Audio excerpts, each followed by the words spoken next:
Yeah, appreciate it. So, sorry, kind of a bit late because people really enjoy um, the chatting, and this is the second part, second topic today. This morning, Michelle did a wonderful presentation on based on the bestseller book. But this talk is new. This one is completely new.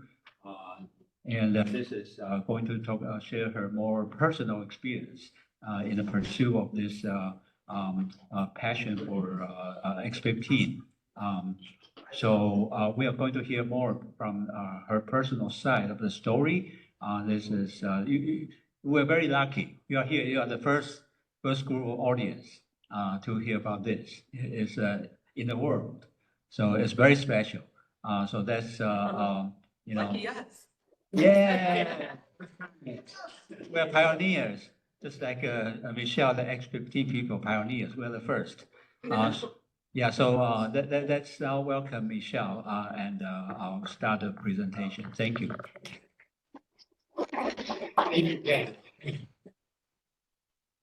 It's a great pleasure to be here today. Thank you all. I have, as you see the big display down there, that's more of a general display on the X15.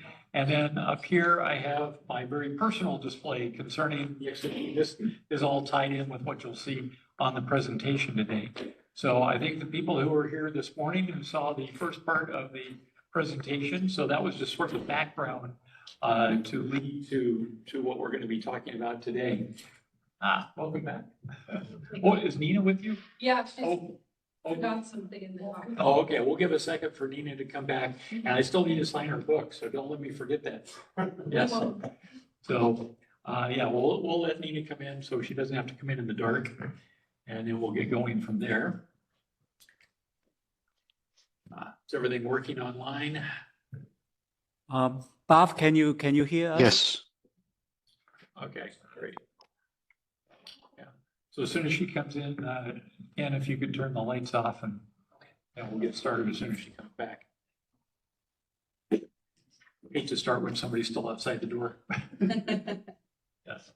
But thank you all for being here today. It's great to see everybody. I got a lot of friendly faces here, and I'm really glad to have that here because, as I say, this is a personal story for me, and so I'm a little nervous about doing everything because I'm telling a story that I've never really told before, and so pardon me if I seem a little flustered. Let's see. You're doing just fine. Sure I am. Wait for Nina. Hopefully she'll be here pretty quick. But she has to say that or she doesn't get a ride home. Well, that's very true. Yeah, she doesn't get a ride home. Okay. Here we go. Good.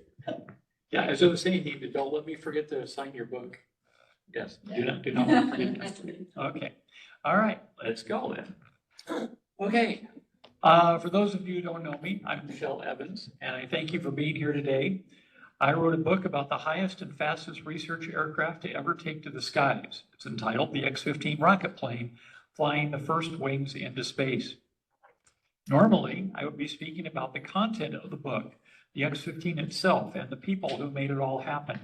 However, today I will instead be taking you on a personal journey about why the book was written, how it all happened to bring this book into existence. This is my adventures with the X-15 rocket plane. My journey started when I was in kindergarten, and I first became fascinated with the idea of writing a book. I was amazed every time that my teacher would transport us across time and space by simply reading. In those days, we were not taught to read until first grade, so I would look at the book she held and wonder at how these tiny words inside could do such miraculous things. I wanted to be able to do that myself. Just to let you know, this picture was taken in summer of 1961 at the Upland Public Library, and I'm the little kid all the way over here on the right. So, Oh, cute. yeah. So yes, you can laugh and heckle all you want here. So, at the same time, my father worked for a company called Sangamo Electric. setting up expensive multi-track data tape recorders at government locales such as the Naval Weapons Center at China Lake and the Flight Research Center at Edwards Air Force Base in the Mojave Desert of California. His instruments acquired telemetry from military tests of aircraft, missiles, and other weapon systems. Most of what he did, he could not share with me. One morning before going to school, my father asked if I would like to tag along on one of his trips to Edwards. I jumped at the chance, although for a 5-year-old kid, it was a scary proposition to head into the desert with aircraft of every sort under the sun, thundering through the clear, bright sky. Yes, that's the old family. What a day that was. I waited by the curb outside my classroom at the appointed time for my father to pick me up and begin my first adventure, one that eventually changed my life. The trepidation of that first trip quickly turned to awe as I saw the wonders in store at Edwards. It was the first of many such excursions over the next several years. This was the dawn of the era of space flight when we could go everywhere and do everything. The moon was within our grasp. The rockets being launched at Cape Canaveral were wonderful and exciting, but I saw them only on television, whereas on these trips to the other NASA at Edwards, I could see the real vehicle up close. I also had a young child's delight in getting to meet the people who flew the test flights and lots of others on the ground who truly made it all happen. Since my father also had work to do, he often found a friend who would walk me around on behind-the-scenes tours. We'd wander through the hangars or out on the flight line to see what was on the ramp being prepared for future flight or what may have just come back from a sortie. I vividly recall watching with fascination as the X-15 was slung under the wing of a B-52 mothership and made ready for flight.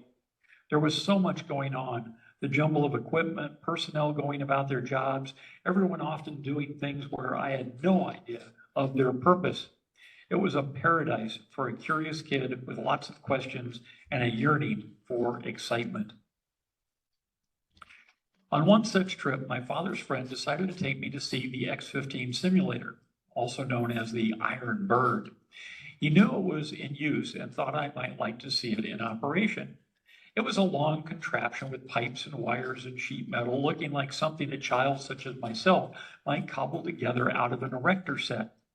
We stood and watched for a bit. Then the pilot finished his mission and exited the cockpit. Instead of walking away to some debriefing or to his office, he saw me and decided to come over and say hello. I have no idea who my guide was that day, but I will always remember that moment when he introduced me to the X-15 research pilot who had just exited the simulator. His name was Neil Armstrong. We also returned for the annual Edwards Air Show, and I always loved checking out the exciting aircraft. Oh, there it is, sorry. In school, I kept the dream alive about someday writing my book, but had no idea that eventually my passion for writing would intersect with my fascination with the X-15. I spent several years taking journalism classes in junior high and high school, but when it came, sorry, I'm getting myself here. First time I've done this, so forgive me. Yes. I spent several years taking journalism classes in junior high and high school, but when it came time to face the reality of college, I knew I had no money to pursue that goal. Because of that, my life took a major turn as I decided to join the U.S. Air Force.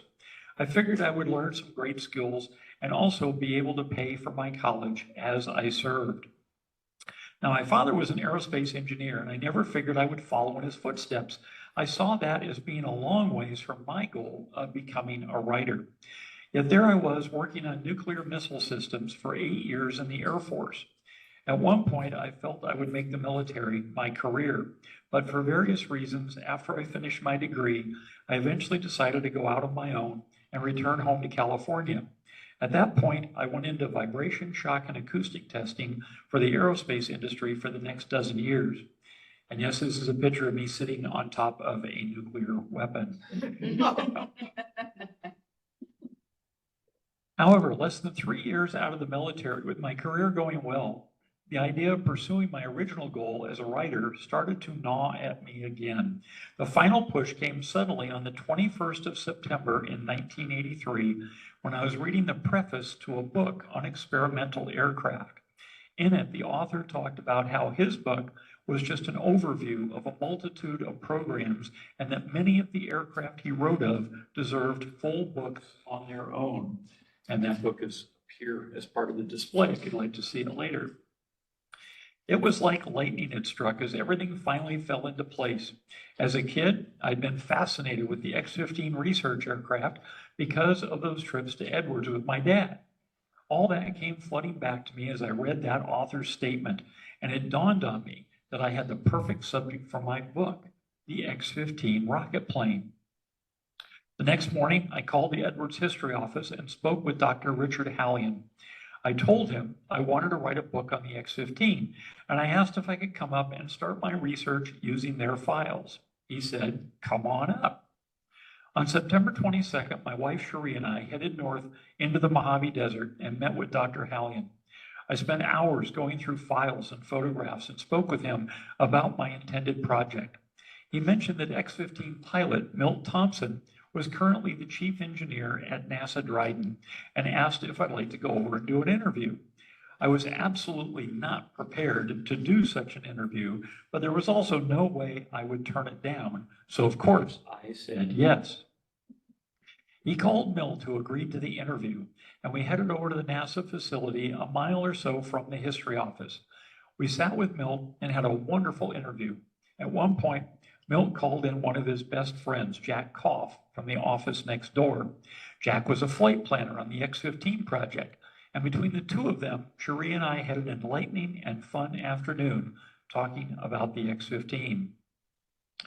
From that first interview, things expanded quickly as I connected with the other pilots who were still alive, as well as others associated with the program.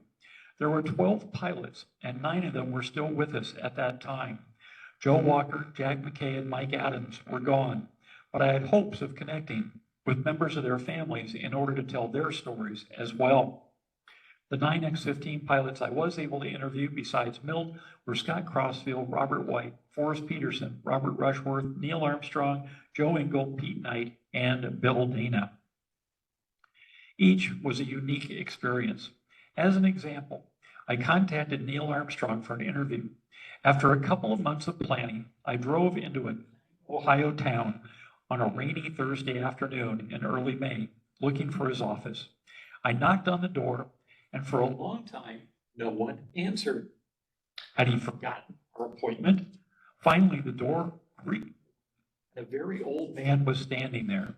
When I said I was there to see Neil, he thought for a long moment, scratched his head, then said, "Oh, you must be looking for that astronaut fella." I told him that I was, and he explained the address number was wrong, directing me to the right location down the street. Soon after, I was knocking on the correct door, and his secretary answered, inviting me in out of the rain. My first glimpse of Neil in his office that wet afternoon, the first time I had seen him in person since that day with the X-15 simulator, was him standing there with a wastebasket in hand, trying to place it to catch the rain coming in through holes and leaks in his bad roof. The can was just one of several scattered about his office. Neil set the can on the floor under a drip. Looking around the room at the mess, he suggested we find a new spot for our interview. So we walked across the street to a neighborhood ice cream parlor. We found a corner table near the front window and sat down to talk. I recall that meeting fondly and can now listen to that tape of his mild but assured voice answering my queries. In the background are various sounds of the parlor, chairs scratching on the floor, the cash register ringing up, the tinkling of the tiny bell as the doors opened and closed. Just one of many vivid memories from all the interviews conducted for this book, part of my personal journey with regard to the X-15. Earlier on that same research trip to speak with Neil, I had an appointment in the suburbs of Virginia to see the only Navy pilot in the program, Forrest Peterson. Early Saturday morning, I was looking for his street when I recognized the entrance to the Central Intelligence Agency on my left. Just a few blocks later, I turned into the small cul-de-sac where Admiral Peterson lived. When he invited me in, we saw it would be an informal interview, as he had apparently just was wearing a light blue robe covered in hair. We conducted the interview at his kitchen table as his wife puttered around making coffee and breakfast. Each interview was special. Joe Engel in a dimly lit sitting room with a porthole at the Queen Mary cruise ship in Long Beach, Scott Crossfield on a bench in the echoing hallways of the Rayburn Senate Office Building in Washington, D.C., Jack Koff and Milt Thompson at their desks at the Dryden Research Center on Christmas Day with brownies that Cherie and I brought to share as we conducted another interview. And no, they were just brownies. Robert Rushworth with his doormat reading Aliens Welcome when we met him on my birthday. Pete Knight fielding phone calls as he was deciding whether to run for political office for the first time. 17 technicians and engineers from the program in a back room at a restaurant speaking together of their X-15 exploits to keep each other honest, as they quipped. John McTeague proudly displaying a leftover rear X-15 landing skid in his living room. Jim Robertson talking of working on the external tanks and pulling out numerous display cases of creepy and exotic bugs that he had collected from his trips all over the world. Jim Townsend becoming animated with X-15 stories just weeks before he passed away. Grace Walker and Frida Adams at opposite ends of the country, but both with mist in their eyes as they talked of their X-15 pilot husbands, now long gone. In May of 2004, a breakthrough occurred in my research.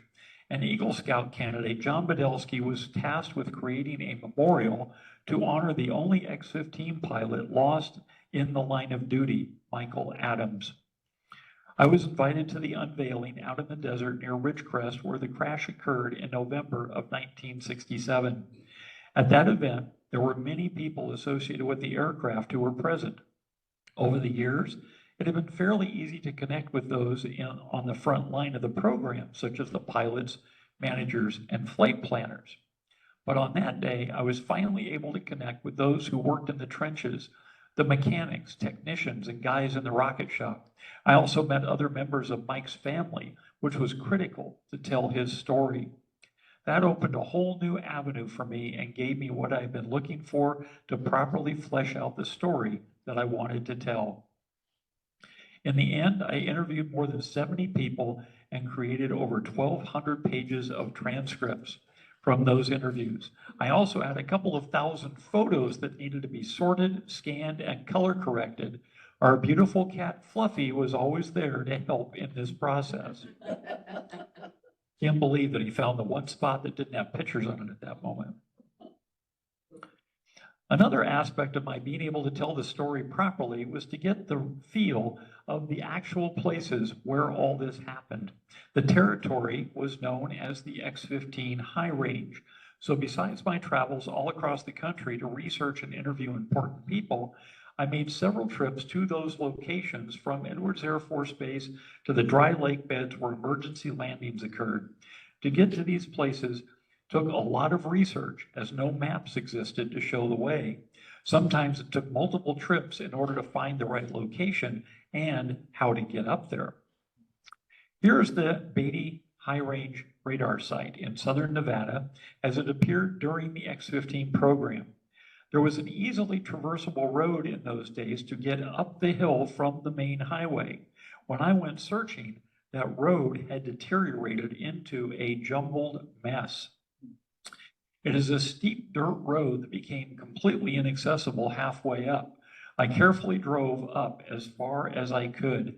Then I had to apply the emergency brake and hike the rest of the way up to the top. I then turned south and walked along the ridgeline to where only the concrete pad remained to identify the site. Once there, I sat down and scanned the valleys on either side of me and tried to envision what it had been like to work in such a place in the wilderness. I drank some water and munched on peanut butter crackers before making the journey back down the mountainside to my car, which luckily was still securely parked right where I left her. Since there was no way to turn around, it was a slow and careful adventure in itself just to back all the way down that steep hill. The second high-range radar site is much further drive and is outside Ely, Nevada, in the northeast portion of the state.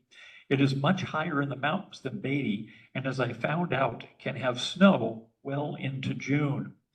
After an 8-mile slog up a precipitous dirt road into the mountains, this is what I encountered, just a mile or so short of my goal. Once again, I had to abandon my car and see how far I could get. As I got nearer, I discovered the site was actually still in use. In the end, I decided the most prudent idea was to only see it from afar, as shown in this picture, as I had no idea what sort of reception I might receive if I walked in unexpectedly on some classified operation. One location that caused me a lot of consternation was getting to Mud Dry Lake outside Tonopah, Nevada. This was an important site where 4 of the 12 X-15 emergency landings took place, including the most serious of these mishaps when Jack McKay had a near fatal accident there on 9 November 1962. On landing, the left rear skid collapsed and the X-15 rolled over onto its back, trapping McKay inside. I felt it was important to figure out what it would take to get out there, and it took me several attempts to be able to do so. My first try to traverse the 14 miles of dirt roads ended when the clouds opened up with a thunderstorm. I needed dry conditions in order to make a safe trek. I certainly didn't want the name of Mud Lake to become a reality. On my next attempt, I finally met with success, seeing the vista exactly as it had looked 4 decades previously. Here's the same spot in 1966 after Bob Rushworth's final X-15 flight ended in another emergency landing at Mud Lake. I considered this a huge accomplishment, yet it was a haunting feeling to be out there by myself on that vast, dry, primeval lake bed. Out of this came a unique perspective on the X-15, one that I wanted to share with others. This led to the creation of an actual tour itinerary, one which people today can now follow in order to visit these places themselves. Traveling from where the X-15 was first manufactured at North American Aviation near Los Angeles International Airport, up to the Antelope Valley where the pilots and others had their homes, to the radar sites and dry lake beds, to the resting places of those people where we can pay our respects for their courage in advancing our knowledge of aerospace, and to revisit the same places that people like pilot Jack McKay went to with his children in the 1950s, such as the beautiful Red Cliffs area where we recreated their iconic image more than a half a century later. The next part of my adventure took me across the country, hunting down the actual X-15 hardware, as well as the X-15 mock-ups that are still in existence. One superb mock-up was used in the filming of the only fictional motion picture to feature the X-15, entitled appropriately enough, X-15. The stars included Charles Bronson and Mary Tyler Moore, who showed off her great fashion sense around hypersonic aircraft, high heels and all. After filming was completed, the mock-up went into storage until being sent to New York for the 1964 World's Fair, where it was on public display for 18 months. During the run of the fair, it was even modified into the advanced X-15A2, which included the addition of 2 external tanks. On the real vehicle, these would extend its speed range to nearly an entire Mach number. The World's Fair ended and the mock-up went back into storage, eventually to be acquired by the Pima Air and Space Museum in Tucson, Arizona, where it still resides today. Excuse me. The U.S. Space and Rocket Center in Huntsville, Alabama, was home to the X-15 mock-up for many years before being donated to the Cosmosphere Museum in Hutchinson, Kansas, which specializes in restoration of historical aerospace artifacts. It received a new paint job and a new tail number, but never went on display. Eventually, the Evergreen Museum in McMinnville, Oregon expressed interest and gave it an excellent high-flying home. One last mock-up exists, which was a pet project of ex-pilot Milt Thompson. Once created, it was mounted to a large pole where it resided for several years until a huge windstorm buckled the fuselage. It had to be brought down and is now safely tucked away on the ground until it finds a safe display location, most likely at the new Flight Research Center Museum being constructed up at Edwards Air Force Base. Now, there were two B-52 motherships that carried the X-15 to altitude for the start of each research mission. These were a couple of the very first B-52s ever manufactured, and both of these aircraft still survive today.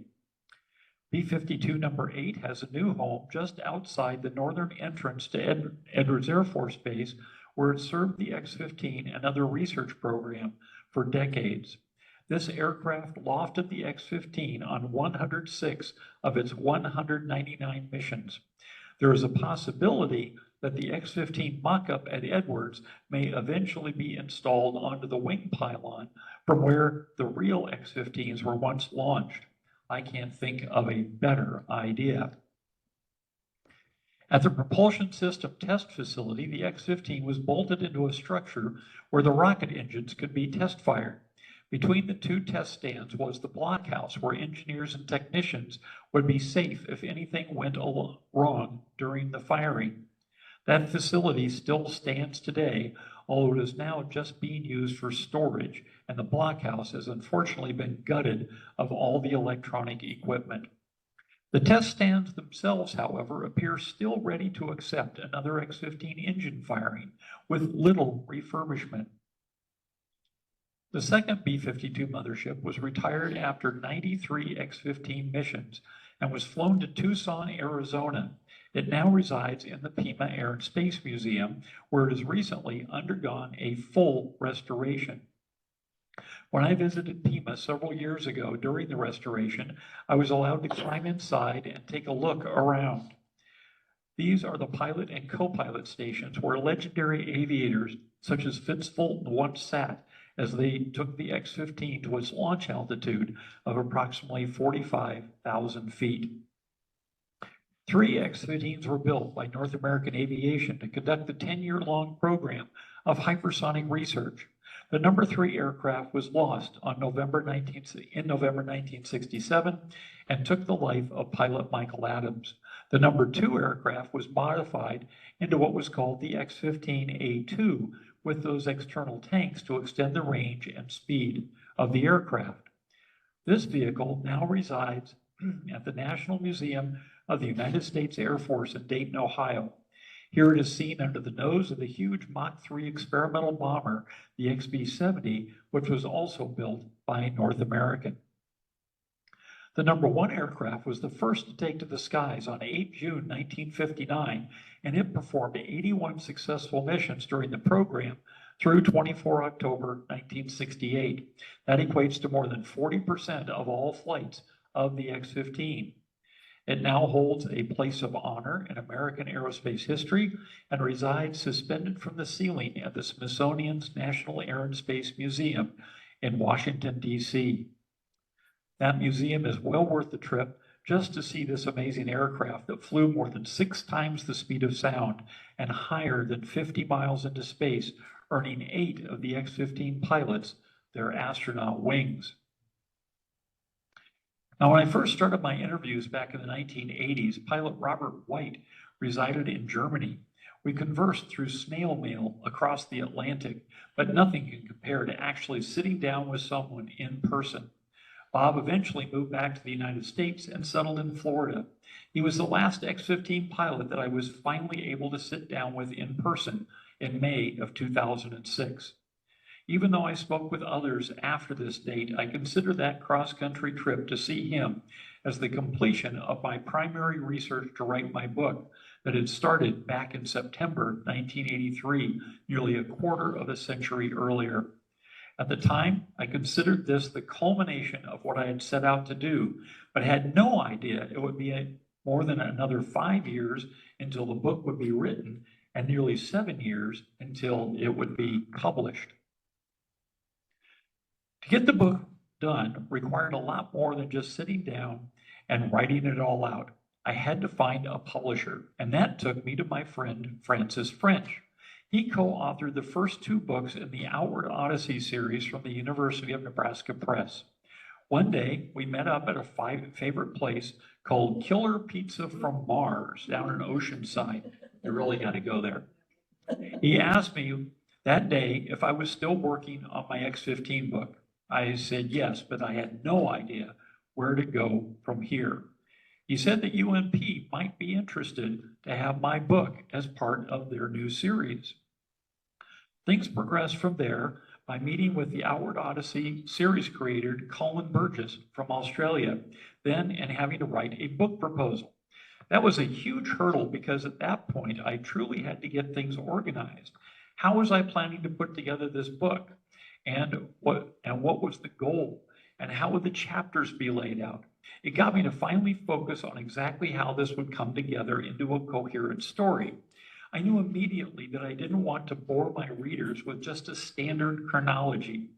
What I finally hit upon was to make each chapter into a biography of one of the 12 pilots, with an emphasis on their time in the X-15 and how they affected the outcome of the program.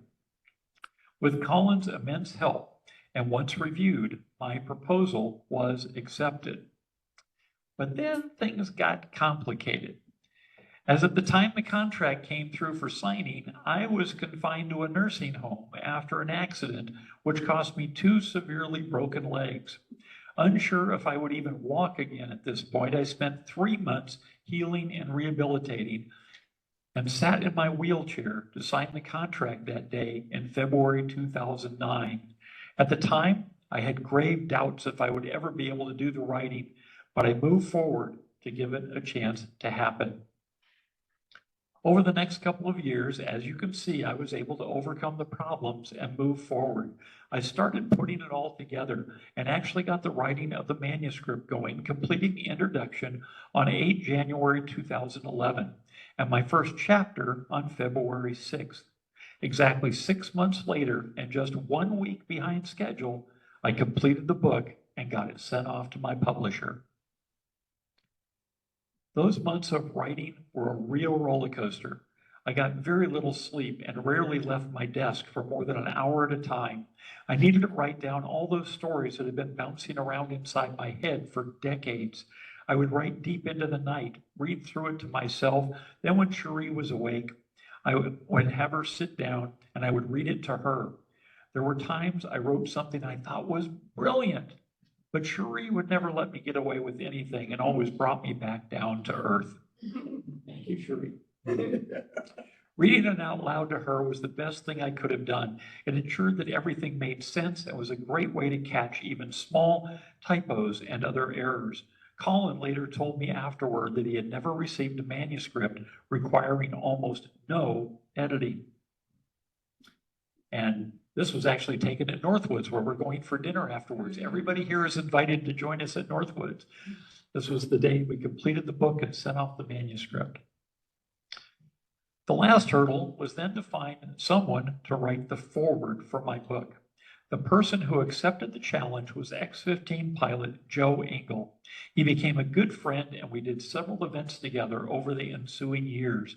It took me nearly 28 years to get to this point from the moment I first decided to write about the X-15, one that I truly thought would never happen. It was a huge relief to know I had accomplished what I had set out to do way back in kindergarten. It would be another 20 months until publication actually occurred, but I had my hands full during that time, such as working to put together my website focused on the X-15 and the book. Another aspect I had never even considered a possibility was creating new artwork that could be used in the book. About 6 years prior to going to print, Tommy Erickson from Gothenburg, Sweden, dropped me an email to introduce himself. He loved the X-15 and was working on some computer images of the aircraft. I asked if he'd like to do some images for my book, and he was all in. With my ideas and Tommy's skills, we worked together to bring the X-15 to life as it has never been done before. My mandate was to show the X-15 in ways impossible to photograph. Here, Tommy shows us what no one else has ever properly depicted: the X-15 in zero gravity, flying in space with experiments deployed, gaining new knowledge for science and exploration, the true purpose of the X-15. Dr. Tommy. And yes, dear. And yes, he used this information to get his PhD. And here's the nickel alloy skin of the X-15, Inconel X, glowing at more than 1,300 degrees during re-entry. I considered Tommy's image, Rocket to Space, as being the perfect book cover.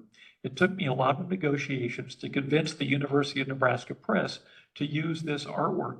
Since Tommy was an unknown artist, they said they would rather use a NASA or Air Force photograph from the program. I insisted that what Tommy had produced was stunning and exemplified the tone of the book as no photograph possibly could. Eventually, they relented, and I'm extremely proud of his cover. And I would be remiss if I didn't also mention, as Cherie's already pointed out, that Tommy then later used his work on creating these amazing images as the core for his PhD thesis, which he handily and most deservedly received.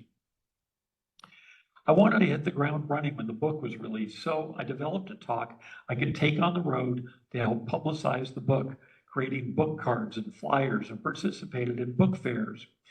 As the time approached for the release of my book, my health again took a major turn for the worse. I developed a severe case of kidney stones, which at one point I truly did not think I would survive. Over the course of a month, I experienced a dozen emergency room visits and multiple surgeries. The timing worked out perfectly, and that on my return home from the very last of my doctor visits on 17 April 2013, Cherie and I came home to see a large box sitting at our front door. We immediately knew what it was.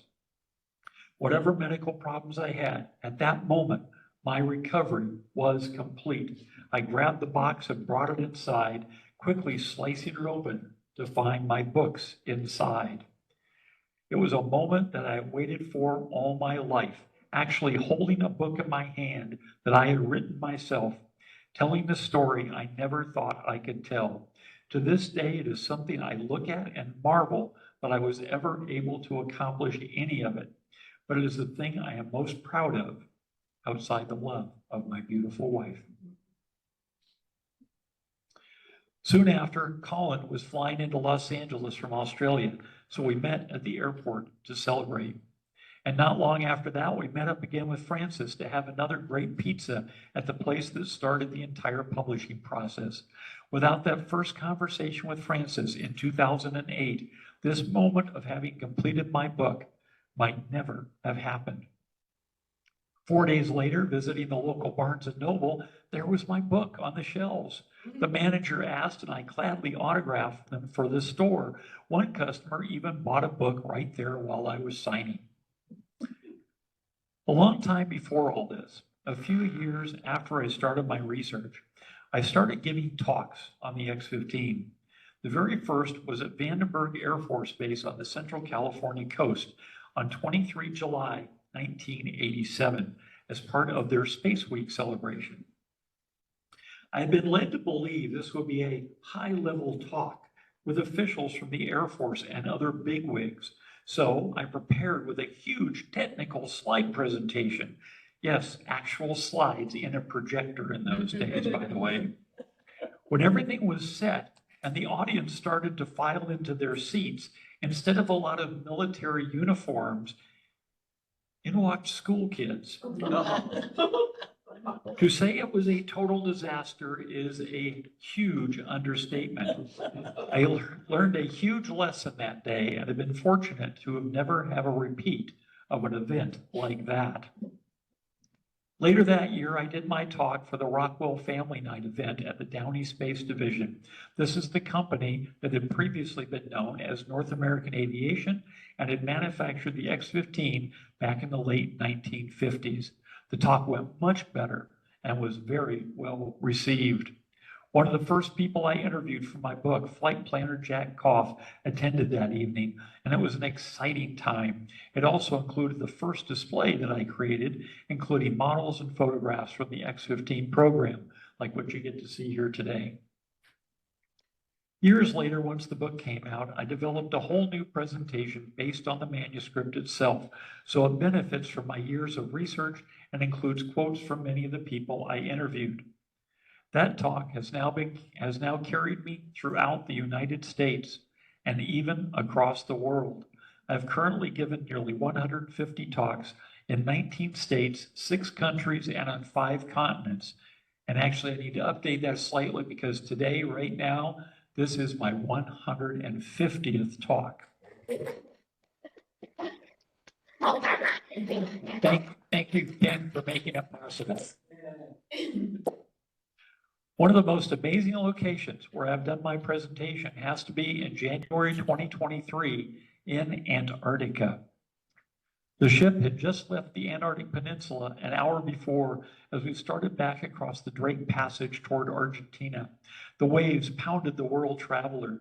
The Vasco da Gama Theater where I spoke was at the bow of the ship, and water crashed against the hull just yards away under my feet. The waves sent resonant vibrations, causing me to grab onto the podium, which was not bolted to the floor. I was holding on for dear life. After I finished the talk, my palms were literally black and blue with bruises. Apparently, everyone loved the presentation, though, as I had people come up to me and offer congratulations throughout the voyage home and even at the airport days later in Buenos Aires. One event I'm most proud of happened in Tucson at Space Fest in 2017. I had spoken there several times previously on the X-15, but that year I wanted to do something unique. Instead of simply doing a normal talk, I was able to organize a panel discussion which included X-15 pilot Joe Engle, as well as 4 engineers from the program. This is the only time I'm aware of where anything like this has ever occurred. Even surpassing the experience I would have several years later in Antarctica, those 2 hours with Joe, Wayne, Charlie, Harry, and Vince will probably be the most amazing hours of my life. A close second would be when Joe Engle and I spent the day at the United States Air Force Academy in Colorado Springs, doing multiple talks to the command staff, instructors, and cadets. Every location and every talk has been a wonderful experience. Here I am at one of my very first talks after the book's publication at the Leonard Nimoy Event Horizon Theater at Griffith Park Observatory. It's impossible for me to explain just how exciting it is to do these presentations for air and space museums, pilot and engineering organizations, university students, local libraries, civic groups, and community centers, including right here at the Norwalk Library just earlier this year. Examples include the Florida Institute of Technology, which included 2 space shuttle astronauts in the audience with Winston Scott and Sandy Magnus. And the Western Museum of Flight, where I've now spoken twice and have my 3rd talk there, this one, the Adventures talk, which I'll be doing there on January 18th. Very excited about doing that. At my first talk at the Western Museum of Flight, I had a real special thing happen. As I was setting up, a man came up to me and said, "I know you've never heard of me, but I worked on the X-15 program. My name is Bob Hayos, and I created the attitude sensor on the nose of the X-15 when I worked at Nortronics. Even though I had never met him before, I knew exactly who he was. I said, 'Bob, I know who you are, and you're in my book.' He was taken aback, so I grabbed a copy, I opened it to the index, and showed Bob his name listed there.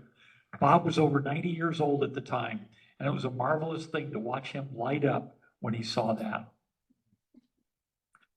This event was also special, and it is where I was first able to display the huge 1/15 scale X-15 model. This model was actually at Edwards during the time of the X-15. After the program ended, it was donated to the California Museum of Science and Industry, now known simply as the California Science Center. As it was being delivered, the model was dropped and broke into multiple pieces. It actually cracked in half. The cockpit was gone, the tail was gone. The museum thought it beyond repair. Luckily, instead of just tossing it away, they instead locked it in a storage room where it sat for over 20 years. When it was uncovered, a docent there, who was a friend of mine, suggested donating it to me as he thought I might be able to somehow get it all put back together. It took me a very long time, but that had finally happened, especially after the efforts of a good friend and master model maker, John Page Risk. I was invited to Palm Springs to speak at the Palm Springs Air Museum that not only rolled out the red carpet for me, but actually rolled in an F-104 starfighter that was in their collection and had been used as a chase plane for the X-15 missions.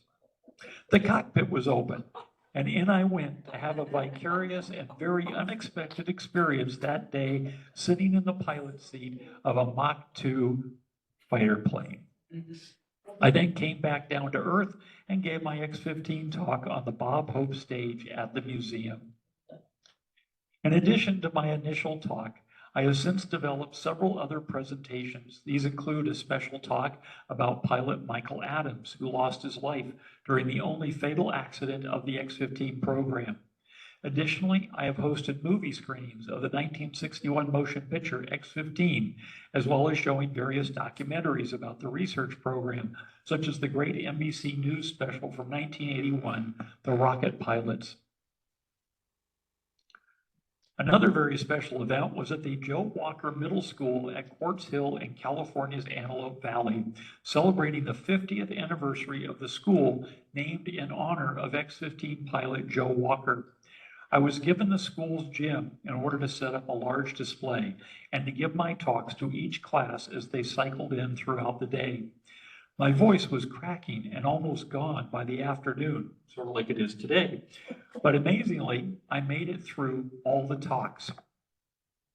After each presentation, I invited the students to all come up and get a close-up look at the models, photographs, and X-15 artifacts. Cherie was by my side throughout all that day to help. Thank you, dear. I spoke with literally every student and faculty member as part of this education experience, which also featured NASA pilots, educators, and 12 members of the Walker family. I presented a specially signed copy of the book to the school, which was placed into a time capsule that will be opened by the students in 2077. It is a wonderful thought to know that students a half a century from now, long after I'm will get to know the story of amazing people like Joe Walker and his fellow X-15 pilots. Another fascinating experience that has come out of all this is that I'm now being asked to take people on my special tour in the footsteps of the X-15. It includes stops such as lunch at Domingo's restaurant in Boron, just north of Edwards, where you can have a special drink that he created that will singe your eyebrows called the boron rocket fuel. It is good. You wouldn't believe, you gotta see this thing. Domingo's is close to Edwards Air Force Base and is famous as a place where pilots and astronauts love to drop by, although on this day we only had a two-dimensional Neil Armstrong stop in to say hello.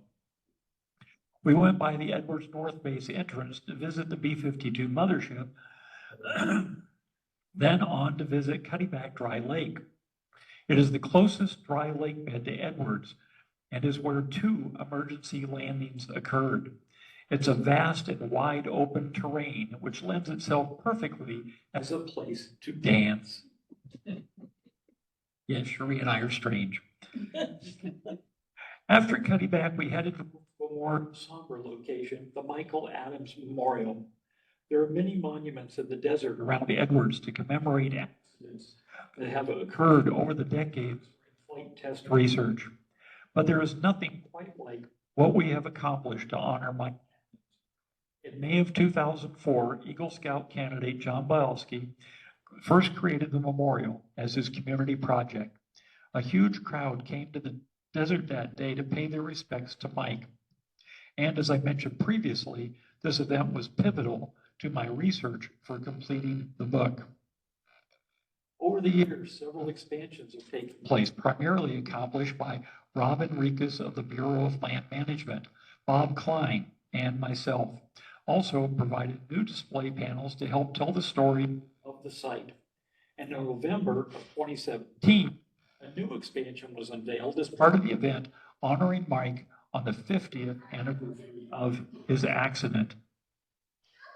I also created a new presentation specifically about his life, his work on the X-15, and his legacy.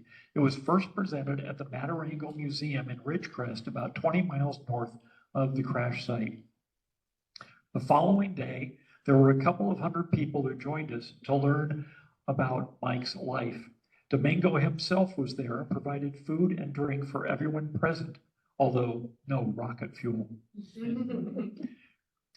X-15 rocket shop technician Dave Stauber was with us that day. He had been instrumental in locating the exact site where the accident happened so that the monument could be created. Here he shows us an X-15 artifact recovered from the site. Dave was one of the people I met back in 2004 at the original dedication, and he greatly assisted in connecting me with so many others who worked on the X-15. This image shows two of the four large display boards I created to tell visitors about the X-15, the people involved that made it all happen, and about Mike and the accident that took his life. Present that day were two representatives of Mike's family, his son Brent and nephew Dave. Immediately following the event that morning, we all went a few miles south to the Randsburg Opera House. This town has a population of just 65 people. Yet that afternoon, we packed the 1885 Opera House to capacity to hear about Major Adams and the X-15. Sitting in the front row was Brent and Dave. To say the least, that I was never more nervous about giving a talk would be a severe understatement. I hope that they would appreciate the story I told of Mike, and afterward I was very relieved when they said I had definitely done him justice. I originally thought I would only give this talk once or twice, but today I continue to be asked to give this talk as part of the presentations I do about the X-15. My analysis of the accident has been used by engineering students and also cadets at the U.S. Air Force Academy. Over the years since the Adams site has been expanded exponentially, people have come from all over the world to seek out this spot and pay homage to Mike. It is monitored by the BLM as well as myself and many others to protect the legacy of the X-15 and all those involved with the program. Since then, I have been a technical consultant on the movie First Man and also for National Geographic Television's The Real Right Stuff. In addition, I had a profile in both the Orange County Register as well as Newsweek magazine. The Museum of Flight in Seattle interviewed me for their oral history program, and just 2 months ago, I also did one for the Library of Congress, which is pretty amazing. This has all been made possible because of the X-15 and is something that I never envisioned when I started the project back in 1983. I'm often asked what book I'm working on next, and my answer is always that I spent 30 years out there on my own obsessing over the research and writing of this book about a program that achieved a record speed of 4,520 miles per hour and attained an altitude of 354,200 feet. Now, I can't imagine a more fulfilling thing to do than to be out there talking with a lot of people about it. This is the X-15 rocket plane flying the first wings into space. For me, the adventure is just beginning, and I want to thank you all for being with me today to share this journey. I would be happy to answer any questions you might have. Thank you.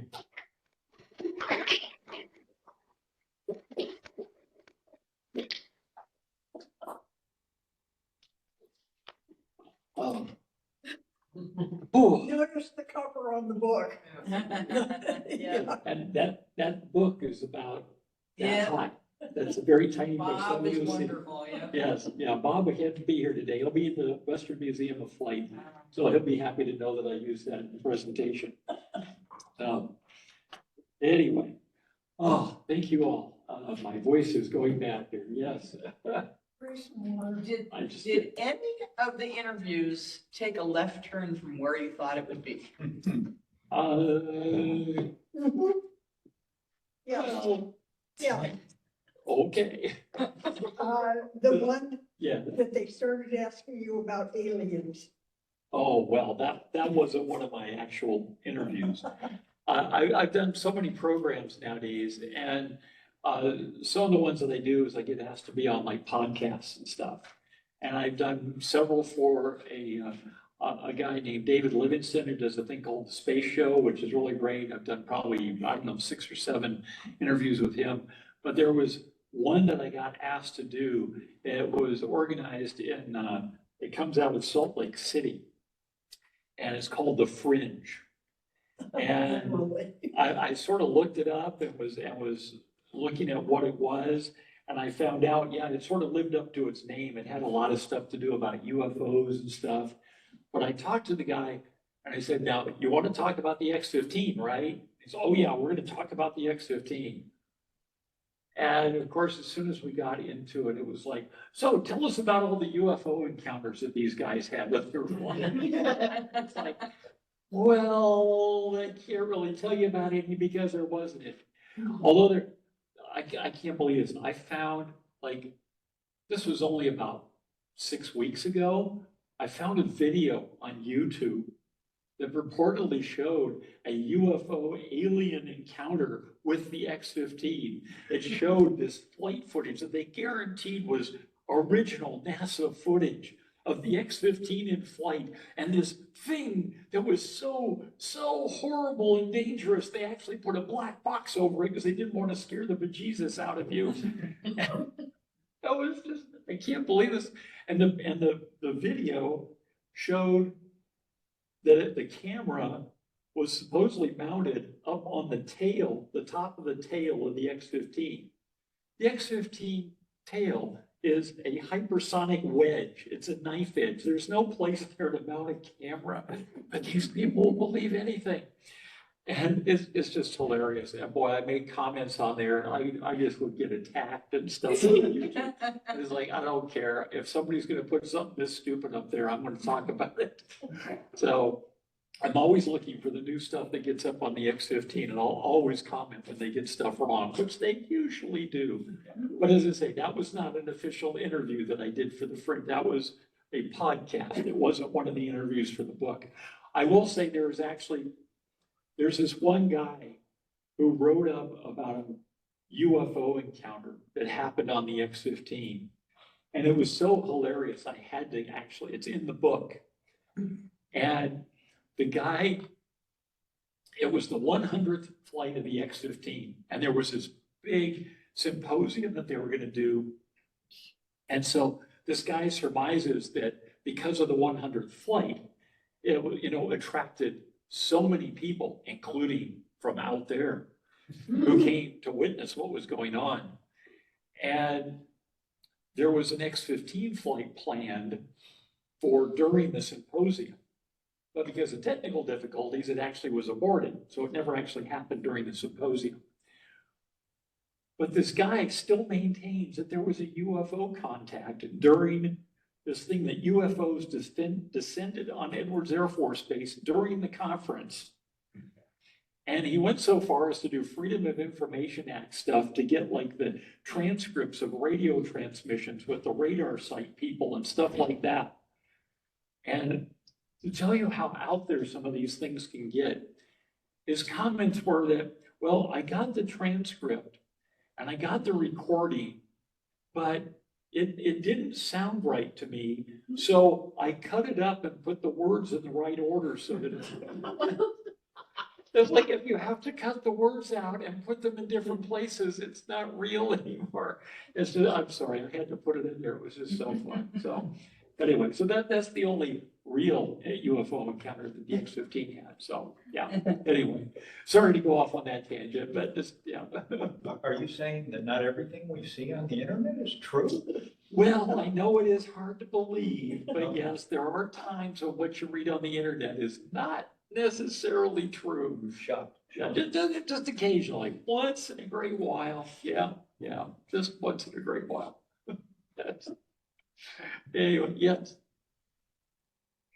I'm wondering what encounter with a person who read your book and loved your book that you are most touched by, that they appreciated all those years of putting this together, that they were so grateful for your effort.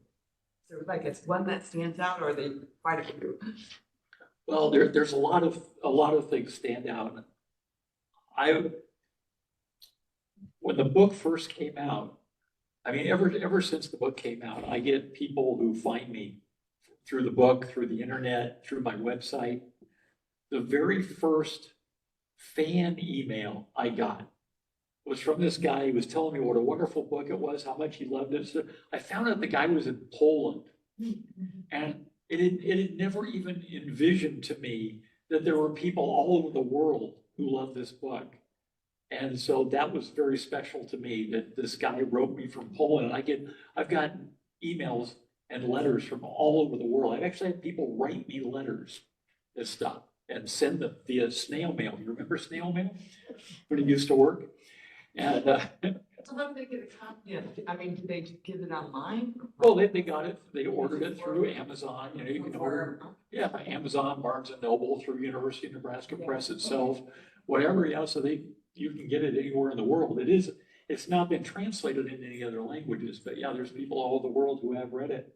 But I still think that, to me, the most moving thing for me of my entire research process was that day when I met with Dean, when his son called me up. He lived up in Tehachapi, and his son called me and said, you know, my dad is dying of Alzheimer's, but he worked on the X-15. He actually ran the propulsion system test stand. And he did a lot of the engine runs himself. He's not a pilot, but he got to run the rocket engine. He had the throttle and he got to run the rocket engine. And he loved that so much that when he retired from NASA, they presented him with the throttle box for the XLR-99 that he had used on the test stand. And I don't know if you remember, there was the picture of him there in his wheelchair with the throttle box mounted to his wheelchair. Okay. And talking to him was so wonderful, especially afterwards. His dad was talking to me as I was going out to the car, and he followed me out and he said, I just want you to know that he has not been this lucid and animated in like 2 or 3 years. And so to see him light up, to be able to talk about the X-15 again, it just brought everything home. And then 2 weeks later, getting a call from his son saying that he passed away.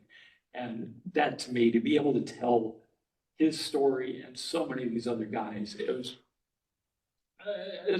one of the most fun I ever had was that day when we did the 17 guys. We had 17 of these guys in the back room at that restaurant up in Palmdale. And that was amazing. I've got the camera rolling and all these guys around there. And like one guy would start a story. He'd talk about the time that this guy decided he was going to make a new lamp for his home. And he was going through the trash and he found a pipe and said, oh, that would make a great stand for the lamp that I want to make. So he pulled it out. He was on his lunch hour. And now as we're talking, so this one guy starts it, then another guy would pull it. And it's like, yeah, so he picked it up and he went over and he put it in a clamp and he started cutting on it. with a, to get it to the right size with a cross saw. And anyway, and then another guy out of the 17 would pick up the story, and another guy would pick up the story, and another guy would pick up the story. It was great. It was just like this chain letter going through there.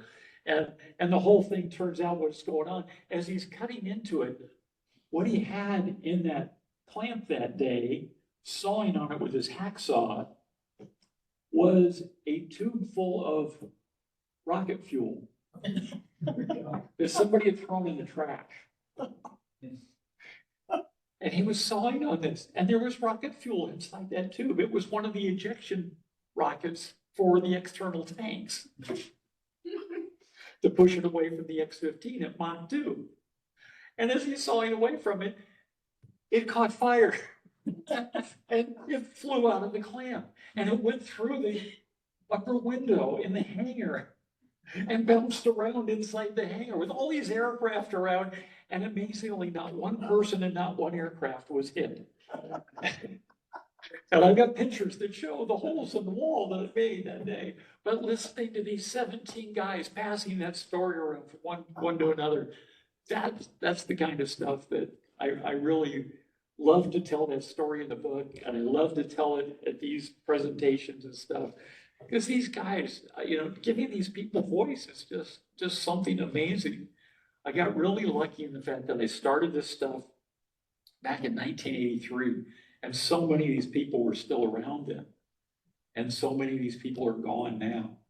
And it took me so long. I never thought I was going to get this book written. So many things happened in life that it got just put in the back burner for so long, and then finally got revived again in 2004. And I started a whole new series of interviews and stuff. Then when I got to meet the guys in the rocket shops and the mechanics, that opened up everything for me and really made this thing possible. So it's just been an amazing journey. And to be able to tell the story, I never thought I would tell this kind of a story.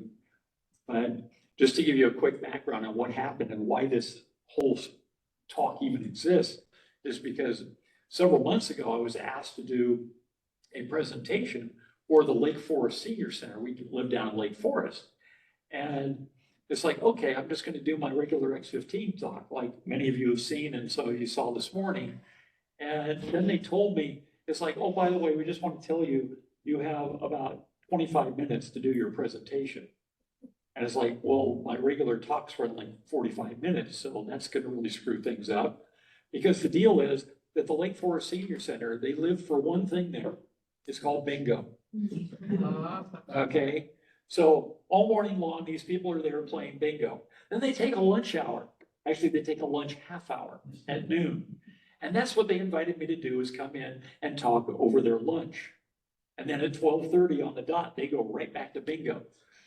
So I had to create this new story. I didn't want to cut down my regular talk. I just said, oh, well, maybe I'll just come in and talk a little bit about what it took to write the book. And she said, okay, that sounds like fun.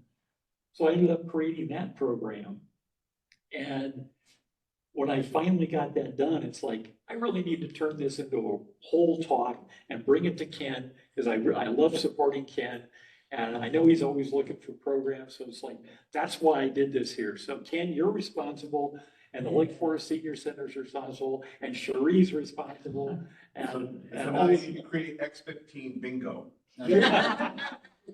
Well, that day at the Lake Forest Senior Center was really, that was something else, because I came in there to set up, and the lady who ran the senior center is telling me, it's like, there's actually a lot of people here today who aren't here for bingo.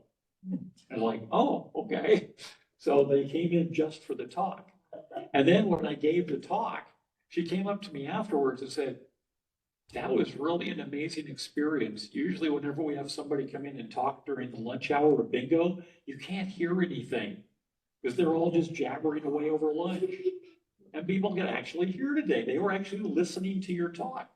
And then, even more amazing, when I was taking stuff down, I walked out to the lobby, and there were a couple of women out there in the lobby, and one of them was a North American aviation engineer, and another one was from Northrop.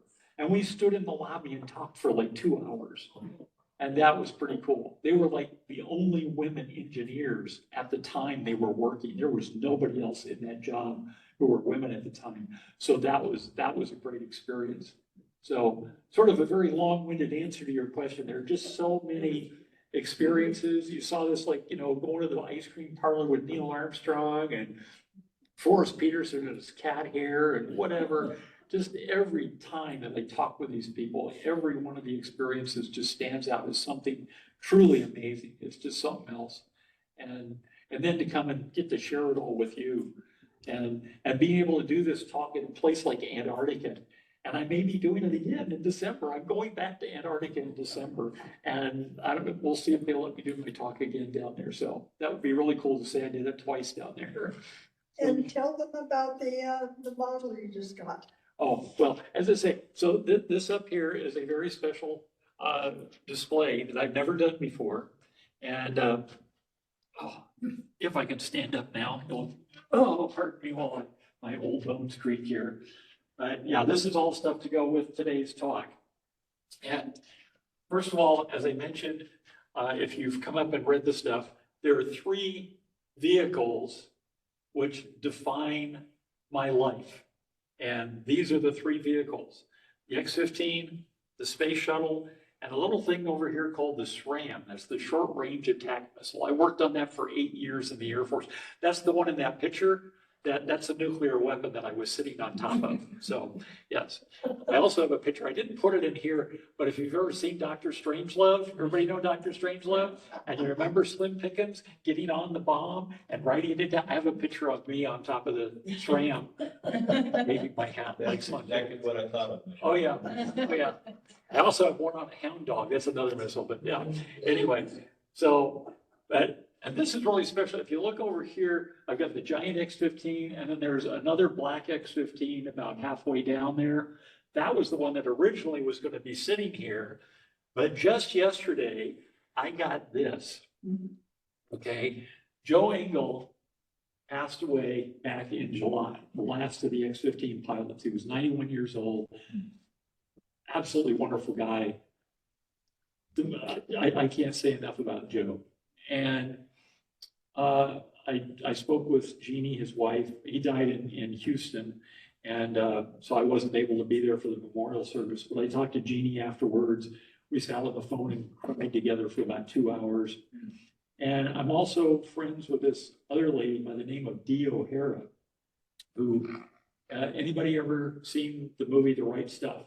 Okay, if you know The Right Stuff, when the Mercury astronauts are first undergoing their medical examinations and stuff, there's this, they have this character in there called Nurse Murch, who is like, they're basically inflicting torture upon these guys, trying to see what they can get away with. And they had this one in there, Nurse Murch, who was doing different things with them, and they were playing pranks on her and all these other stuff. In reality, her name is Dee O'Hara. She is an amazing lady, and she was the nurse to the astronauts for years, all the way through the space shuttle program. And even more amazing is the fact that Cherie and I are now good friends with her. She's wonderful. She lives up in the Bay Area. And she's also she was good friends with Joe and still good friends with Jeannie. And she wrote me about 2 weeks ago and told her that Jeannie, going through Joe's things, had found this really big model of an X-15 and had decided to send it to Dee. And Dee got this thing, and it was identical to an X-15 model that she already had. And so she wrote to me and said, Michelle, would you like to have this other X-15 model that I've got? And sure. And she sent it to me, and it arrived yesterday, and that's what this is. So this came from Dee O'Hara. I can't say enough about this. She's an amazing lady, and cannot believe she sent me that. So anyway, so yeah, the X-15, of course, which has been part of my life since I was 5 years old. And the SRAM, which I worked on for 8 years. Actually, my part of it, to give you an idea, my part of it was here and here. This is the nuclear weapon. I didn't play with a nuclear weapon. That's somebody else got to do that. But I was the electronics and the flight control. So that was my stuff. And that's what I worked on for 8 years to be able to do that. And it was really cool because I never even knew a model existed. I just got this about 6 months ago. So that was pretty cool. So I got that. And then the other big thing, big vehicle in my life was a little thing called the space shuttle. And this is I built this model like 50 years ago. And it looks it. And it definitely looks it, but that's why I bring it, because it's easy to haul around. But that's why if you'll see on the pictures, I got a picture, there's a little me next to the X-15 back in 1967. And then while I was in my aerospace career, after the X-15, then I worked at a company called Endevco, which means Engineering Development Company, down in San Juan Capistrano. And we did programs that were some pretty neat programs, including working on the space shuttle program. And so that's some of the things that you see up here is like one of the programs we did. This is the upper tail of the space shuttle of Atlantis. And if you come up here and look real close, you'll see wiring and stuff on here. And this is the tail end where the engine goes in and the cargo bay.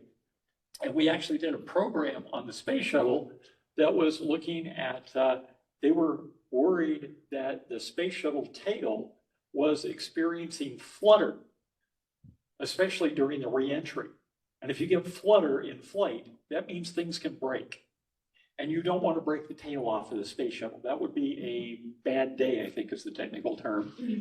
And they hired our company to come in and we instrumented the whole side of the tail with accelerometers, and our wiring for the accelerometers is on here. And then the control box goes into the engine compartment inside here. And so we got to go down there and install all this equipment so that we could monitor the vibration of this during flight. And our equipment actually proved that the flutter was not happening, which was pretty cool because they thought they were going to have to replace the tails on all the orbiters, which would have cost a lot of money. So we saved them a lot of money. But one cool thing about this photograph is, I say, this is the very tippy top of the tail here. This is the back of the tail. And you'll see right here where it sort of breaks right here, right there at this top tile. I was up there on this scaffolding to take this picture. There was nobody else around that time. And so I went up to the very back of the tail and I put my thumbprint right on the back of the tail. So that next time Atlantis flew into space, my thumbprint went into space. So, Bad girl. I'm a very bad girl. Now that the program's not flying anymore, I can tell you that. And Atlantis is on display at Kennedy Space Center. I always wondered if it's still up there because it's out of the slipstream. It might still exist. And this was when I was on board Columbia. So that was a pretty special time, actually getting up into the flight deck, crawling around in there and everything. So so I got to be on board 2 of the orbiters at one time or another, which was pretty amazing. So as I say, so that's the 3 main vehicles that define my life. Now, I want to show you something else here. This is a very special thing. Show off. And as you saw in my program, there's this book called The X-Planes. This is the book that got me started on the whole thing. This is the one that has the foreword that says, oh, this is just a quick overview. All these aircraft, spacecraft, whatever, need their own books. And that's the moment that I discovered I needed to write my book. This specific book went with me to every single one of my interviews, every one. And every single person that I spoke to has signed the book. I've got over 70 signatures in here. Including Armstrong. Including Neil Armstrong, we did here. And so that's why it's sitting here under glass and has a nice plastic cover on it to protect it and everything. You can sell that and finally retire. What's that? Yes. Yeah. Yeah, it's worth a fortune. Oh, yeah, yeah. So this one is my prized possession. Yes, it's not going anywhere. I actually keep it in a safe at home. That's my widow's gold. Yeah, there you go. Yeah, Cherie keeps hoping one of these days that once I'm gone, she knows she hasn't made. So as I say, this was a special presentation I wanted to put. It's like this one here is the flyer that was put out. It's called the Daily Traveler. This is what's put out to everybody. It's, they come in and put it on your bed while you're on eating or whatever at the, I was on board the World Traveler when we were in Antarctica.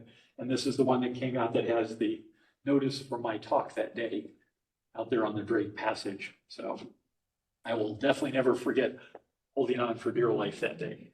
That was something else. So anyway, and of course, my favorite picture. This is me at the library, summer of 1961.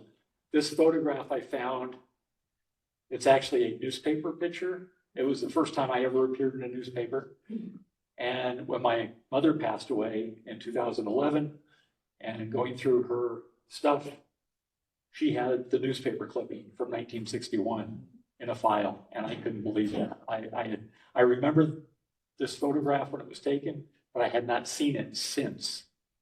And to find it, that she had kept it all that time was pretty amazing. So, and I wish she could have been here. She knew that I had finished the book. She died just weeks after I finished the book. So I'm glad she at least knew I finished the book, but she never got to see the final version.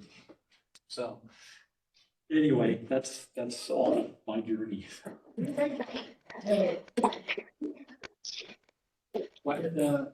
Any online, she want to ask a question? Oh, go for it. RP, go ahead. I'm so sorry to interrupt. I really got inspired by your talk today. My name is RPO Sepien. I have the honor of being the K-12 STEM Outreach Chair for our council, the AIAA LA Council. So it's so wonderful to be able to hear the history and the unbelievable dedication you've had to really keep the voice of all the engineers and researchers alive through your book. And really, I'm an English major myself, so definitely know how hard it is to put your time and effort in a book, and especially one that's filled with so much passion and history. So I really want to thank you for that. I just had one question. Since I work with students throughout the day, I wanted to ask what advice you have for students who want to become aerospace engineers today. I know it's a different world now than in the past, but do you have any words of advice you might be able to share, and we can pass on to the teachers to keep them motivated? Oh, great question. Yeah, it's always tough to figure out what's the exact thing to say to somebody who wants to become an aerospace engineer. And first of all, you gotta definitely do a lot of studying, and it's certainly worth it. But it's also very exciting, and it's one of the things I try to get across in my book is it shows where you can go with this kind of a degree, the types of things that you can get involved with. And I mean, the best thing I can say for the kids that want to go forward, just to get them inspired, is to look at these programs. You know, you can look at the videos and read the books about what has been done in the past, and hopefully that those things will inspire them to say, hey, I want to be able to do the kind of stuff that people are going to write books about and do movies about in the future. Because we're sort of on the cusp right now of, we're hoping that the generation that's coming up now is the one that's going to finally take us off planet and make us into a true spacefaring civilization. And we've thought that was going to happen for so long, and we need the kids that are going to have these ideas, the motivation and stuff to really finally make that happen. I mean, I'm old enough to remember sitting down as a 13-year-old kid and watched that really terrible 10 frame per second black and white film of Neil and Buzz walking around on the surface of the moon back in July of '69. And that inspired me. And I want the people now to be able to get that same kind of inspiration, and that the kids coming up, the people that you're working with, the kids that you're working with, that they can be the ones who inspire a new generation to help take us further. I expected when I was so young that, I'd be able to fly to the moon. I'd be able to fly into orbit. I'm still waiting for my flying car. I want my flying car. Right, exactly. And so we want to see the kids that are going to be excited enough to make that happen. I want to still see that happen. I'm probably not going to get to do that kind of flight myself nowadays, but I want the kids that are coming up now to do something for me.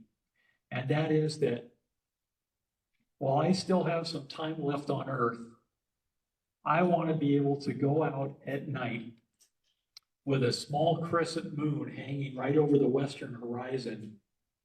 And in the dark, just outside the crescent, I want to see lights.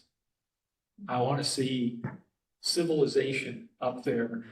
And so, yeah, tell your kids that you're talking to now is that they can do me a big favor and make that civilization possible.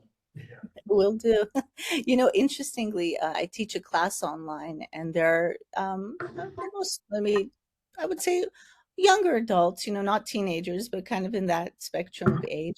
And actually, one of the questions I had asked this week was, what would be your dream job? And one of them had said astronaut. And it reminds me of just the testimony you have, that it's something in our imagination. We see it in Hollywood films and different cartoons and things, and wouldn't it be wonderful to see it come to life? And I definitely will share your kind words and inspiring story with them as I work with them and teachers throughout my work. So thank you so much. Oh, you're most welcome. And tell them too, it's like being an astronaut is really cool, but there's so many other people that are there that are needed to make it so that the astronauts can fly into space. And that's one of the things that I tried to do with my book, is to really get across the story of the people who are behind the scenes, the ones you don't hear the names of, that make it all happen. And that's what's really important too. For every one person that you know the name of who's flying in space, there's tens of thousands of people behind them that help get them there. And that's very important and just as important. Exactly. Thank you so much. Oh, you're most welcome. If you ever want me to come and talk to kids, Ken knows how to get a hold of me. Definitely. I'll definitely take you up on that. I appreciate it. Okay, no problem. I love to do these talks. Anybody else have any questions? Yes. It's not a question, just a comment. I taught kindergarten for 35 years.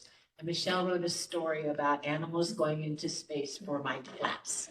And all of those children loved that story. And I just want to thank you for your first children's book effort. And it was wildly popular. So thank you for that. Oh, it was great to do that. I never envisioned I was going to write a story about our cat Max going into space and sharing it with your kids. I got to draw the picture of him and stuff. And it was great. Yeah. So In the space helmet. in a space helmet, yes. So, and I got to thank you for doing what you do. And also right across from you, Pam, she was also a teacher for how many years? 43. 43. So, and how long for you? 35. How many? 35. 35. So between the two of you, like almost 80 years of experience of inspiring all those kids. Because I know what kind of inspiration you've done. I worked with Pam, we did space stuff at your school. We've seen you in person. We worked with you on the story. And so teachers are the most undervalued people on this planet. And I thank you so much for everything you did, because it's people like you that inspired me to do what I do and inspired all these other people. It was my kindergarten teacher that inspired me to say, I want to be a writer. I want to do this kind of thing. And so thank you to both of you. And if there's any other teachers here as well. And yeah, you are the most undervalued people on the planet, in the universe. And darn straight, you should be some of the best paid people too, but that's beside the point, yes. Yeah. So, thank you, Karen. And Eden? Were you ever able to speak to the person that wrote the book, The X-Lanes? To tell them how much they inspired you? Oh, Jay Miller? Yeah, a guy named Jay Miller did the X-Planes book, and I've actually, as one of the people I've never met. I've never actually met him. And yeah, one of these days I should try to meet up with him. What? I know people who know him, but I've never met him personally. So yeah, that would be something I I wonder if probably Andy get to. Jenkins would know him. I've got some other people that I know that know Jay. I don't know if Andy does or not. Yeah, I should try to make that happen. It's a great suggestion. Thank you. I don't know why we just never crossed paths. Yeah. Michelle, I remember from the early sixties when the U-2 airplane was shot down at Francis Gehry Towers. It sounds like the development of that plane and the X-15 were more or less at the same time. Pretty close, yeah. Yeah, were they both so secret they were unaware of one another, or know about the relationship between those if there was one? Oh, Well, funny, we just read the story of Francis Gehry Powers. he was asking about the U-2 being designed by Kelly Johnson at Lockheed. And yeah, the U-2 was developed right about the same time as the X-15. Two different companies, Lockheed versus North American. And as Cherie said, we literally, like just last week, just finished Operation Overflight, which is the story that Francis Gehry Powers wrote about the shoot down and his time in prison and stuff. Really, really amazing story. And yeah. And the coin, who gave his son the coin? Yeah. Well, there's so many stories about Powers and stuff. I know his son, Francis Gehry Powers Jr., and in fact, I'm hopefully going to be doing some talks for them. He runs an organization called the Cold War Society. I've done some X-15 talks for different chapters, but not for the national organization which he runs. So I'm hopefully going to be doing that probably after the first of the year. So it's really neat to be involved with something like that.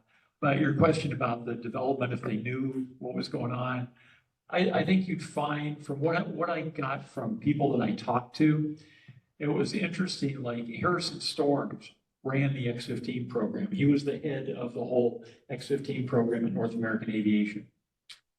And I asked him basically that same question. It's like, there's so many different programs going on. The U-2, of course, is just one of many programs that was going on at that time. And there were other companies and other organizations that were looking into doing some sort of a vehicle like the X-15. And I asked him that question. It's like, so when the X-15 proposals went out from NACA, and there was North American, there was Republic, there was Bell, there was Martin, that all were doing their own proposals. And I asked him, so did you know what these other people were doing? I mean, it's all supposed to be held in total confidency, right? And stuff. And it's like, oh, hell yeah, we knew everything everybody was doing. Great. But that was on their level of stuff. Everybody else didn't know what was going on. But yeah, the guys at the top, they pretty much knew each other. They knew what was going on all the time. And, but it's interesting how they all chose completely different directions. You look at the North American proposal for the X-15, you look at the Republic proposal, they're really different aircrafts. The Republic aircraft, the North American aircraft was built with this nickel alloy steel. The Republic aircraft was going to be built out of magnesium, which is very heavy and very difficult to work with, and actually can be very dangerous to work with. So they took some different directions. And you look at the different proposals, it's like, yeah, that's the one that looks right. The one for North America looks right. You can just sort of tell that that's the one that should have won, and it did. And I was very honored by the fact, while doing my research, I found out that North American Aviation was chosen by the NACA to be the one to build the X-15 on the day that I was born. I kid you not. And then they talked to North American, and North American all of a sudden did not want to do it. And so NAC had to come back and talk them into it. So it wasn't actually until several weeks later when they finally talked them into it that they officially put it out there. But the official decision was made actually on the day I was born. So there was some connection there to begin with. And Neil Armstrong and I also shared a birthday. So that's cool too. So I guess I was destined. And my dad. And your dad, yes. And when I first moved to Orange County, I moved down to San Juan Capistrano. It was a year after I got out of the Air Force, just weeks after I met Cherie. And I worked for this company in Devco down in San Juan Capistrano. We had about 500 people that worked in that organization. But my shop, we had 9 people in the engineering test lab that I ran. And 3 of us out of those 9 people had the same birthday. What are the chances of that? Yeah. Yeah. Can I just real quick tell them how Joe Walker inspired me? Oh, absolutely. Go for it. I've been at space education, I'm retired now, but, I've taught about space since my whole life, being a 2nd grade teacher. But, my father was a pastor and we had church in Bradenton, Florida in the 60s. And, I was in 7th grade and, you know, they have those, they're called snowbirds that come down, you know, to be in the Florida during the winter. And it wasn't the winter, it was in May. Anyway, my dad said to me, he said, would you like to meet the fastest man on earth? I go, yeah, my brother and my older brother too. And so after church, we went to Joe Walker's parents, went to our church. And so that afternoon, we went to meet him. And it was in May of 1966. And he was one of the X-15 pilots at that time. And it was so exciting. And my dad loved all stuff about flight, and that's a whole nother story. But what really made an impact on me is that in June, not even a month later, is when he died. And we had just met him. I was in 7th grade. And I started liking space when I was a little girl, looking at a telescope and looking at Saturn, like 2nd grade, knowing, oh, that Saturn with rings. But this was another pivotal moment in my inspiration of who I became as a space educator. And it's like I could not get enough information about the X-15. I wanted to know everything about it because I had met this man. I have a picture, it's on the wall. I have a picture of us, his parents and my brother and me. And it's in a frame, and he signed my autograph book. I had a 7th grade autograph book, and all best wishes, you know, Joe Walker, and May, I think it was May 25, 1966. So that page is in that thing. And then that model at Edwards Air Force Base of the X-15 that was on a pedestal years ago. I have that picture. So I have this whole collage of pictures of that, with the top picture being with meeting his parents, and there was Joe. But that was like such an impact. I mean, it was kind of devastating, but like, oh my goodness.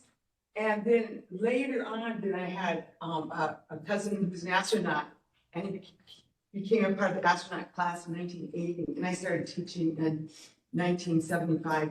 And so that kind of fueled, like, I like that flight stuff, and then it was the space stuff, and then my cousin went on 3 flights, all of that. But I'll tell you, it was Joe Walker. It was like, oh my goodness. It was so, yes, I have an X-15 model on my desk at home. And, you know, I mean, it was such an impactful day. It was one of those times that really, I think God provided that inspiration, even though it was sad, to move me forward into the teacher I was meant to be. And then I was able to win a national award with my friend Nellie in Washington, D.C. from NASA and stuff. So, I mean, it's just like, so listening to all this stuff, I love all the history stuff. It's just like I can't get enough of it. And yes, I do have the book. The word is passion. Right. Yeah. Having passion for what you want to do in life. And is it a friend of mine who's also a teacher, and we were just exchanging emails the other day, and he told me that one of the things that he does with his students is, you know, they're the young kids that he was teaching. I forgot which grade it is offhand, but he's in elementary school. And then the kids are thinking, you know, it's like, oh, what do I want to grow up to be? And he said, well, you know, you can think about it. Well, do I want to be a scientist, an engineer, a doctor, a chef? You know, who do I want to be?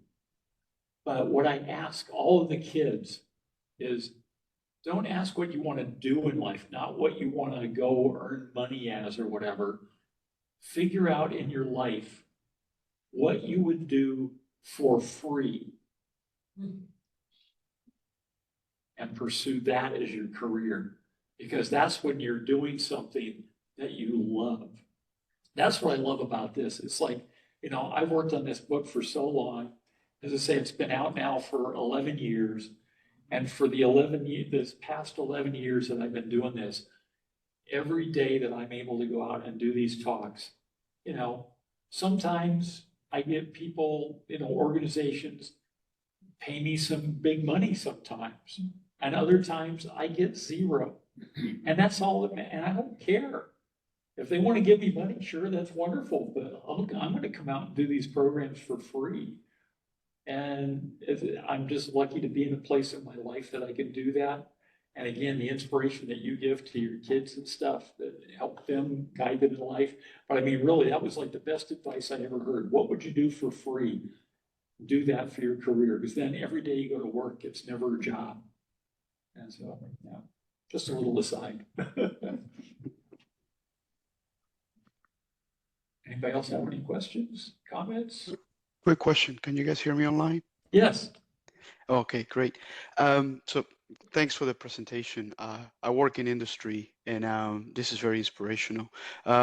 Just like you were referring to your book that inspired you to put this body of work together, do you think there has been another explain that hasn't seen the level of research that you have given to the X15 that perhaps some, if time was not a factor, somebody else could like take on? Oh, I think there's many of the X-planes that could definitely deserve the kind of research that I've done, but the problem is that so many of them, you can't do that research because most of the people aren't around anymore. That's one of the problems. We still have new X-planes that are being designed and built and flown, but nothing really on the level of the X-15. But that doesn't mean that they still don't deserve a proper airing of their histories. And so there are things today that people could, you know, get involved with to go after the people who are working on the programs and stuff. I came very close to starting research for another book. There was a point when I said, oh yeah, maybe I should try to come up with something else. And there used to be a program called the Delta Clipper program that was run by McDonnell Douglas. And I was very good friends with one of the instigators of that program. His name was Bill Gobbins. And he was a good friend, as were a couple of other people who worked on the program. And what? Pete Conrad. Yeah, Pete Conrad, Jeff Laube, who's also part of AIAA. And I literally had sat down and made that decision. It's like, yeah, I think I'm going to write a book about the Delta Clipper program. It's what led us to things like the Falcon program, the SpaceX program, where we have the fully reusable boosters and stuff. And Delta Clipper is the one that really pioneered that. And so I said, yeah, there's probably a story there to be told. And it was about a week after I made that first decision that said, yeah, maybe I'll do this. Bill died.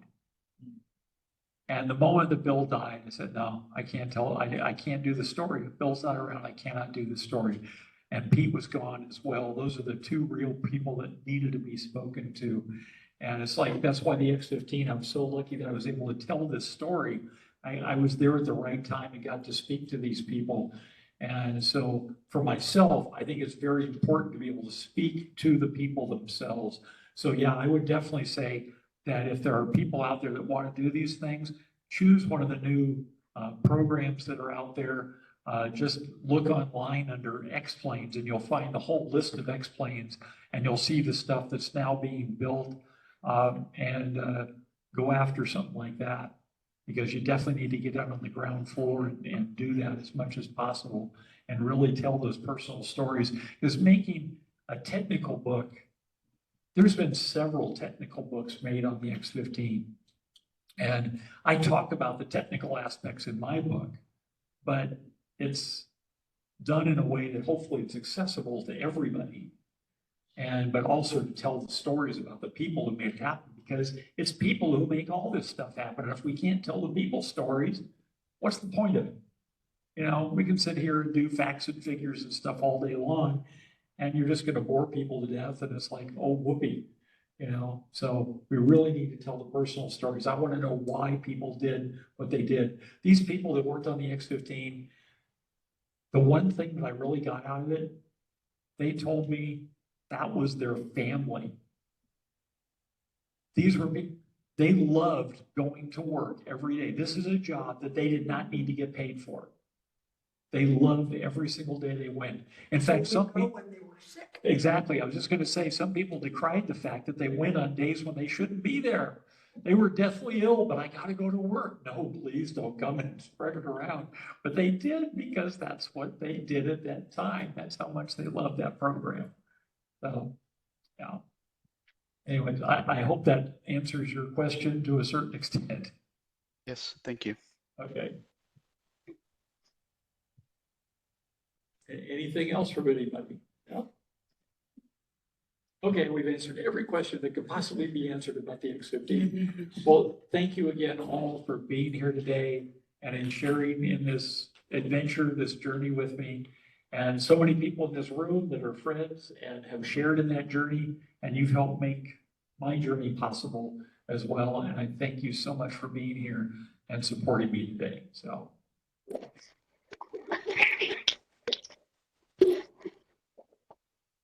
And I do have 4 books if anybody's interested. I don't already have it, yeah. So, We have an autograph copy. there you go. And Nina, Bill autographed it for you. yeah. You brought me to tears. Oh, now that's